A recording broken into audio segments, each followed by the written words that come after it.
Once, in an unassuming community settled between moving slopes and murmuring woodlands, there stood an old chateau. Being spooky by the soul of its previous proprietor, a well-off loner named Mr. Hawthorne was said. Legend had it that Mr. Hawthorne had an unconventional mirror, reputed to hold the spirits of the individuals who thought for even a second to look into it for a really long time. One blustery evening, a gathering of daring young people chose to investigate the chateau, looking for rushes and fervor. Among them was Sarah, an inquisitive and valiant young lady with a propensity for the heavenly.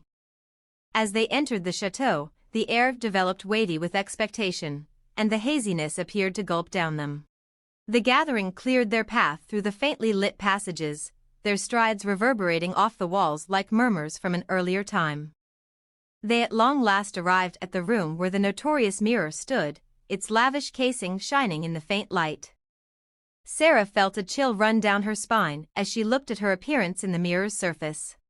Disregarding the admonitions of her companions, Sarah ventured nearer to the mirror, attracted by its baffling appeal. She could feel a peculiar energy exuding from it, pulling her more profound into its profundities. Entranced, she touched the glass, her fingertips shivering with expectation. Abruptly, the mirror started to shine and twist, creating weird shaded areas across the room. Sarah watched with dismay as her appearance turned and reshaped, taking on a vile appearance. She attempted to pull away, however maybe an undetectable power held her set up. In a frenzy, Sarah shouted to her companions, yet they were frozen completely still, their eyes wide with dread.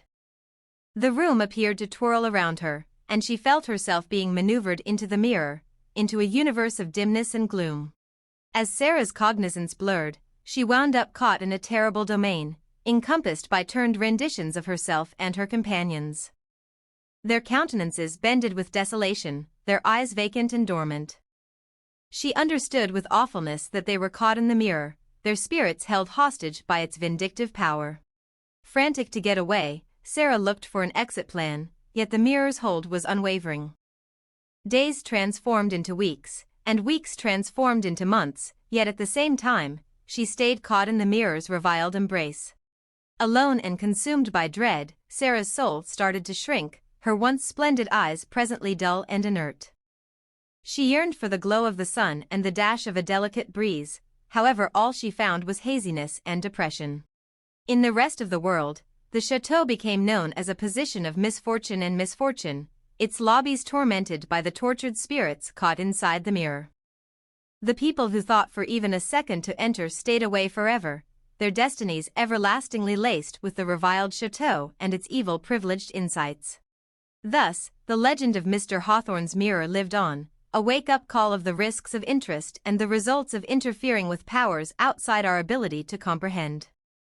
For eventually, a few secrets are best let alone, in case we become trapped in their destructive hug.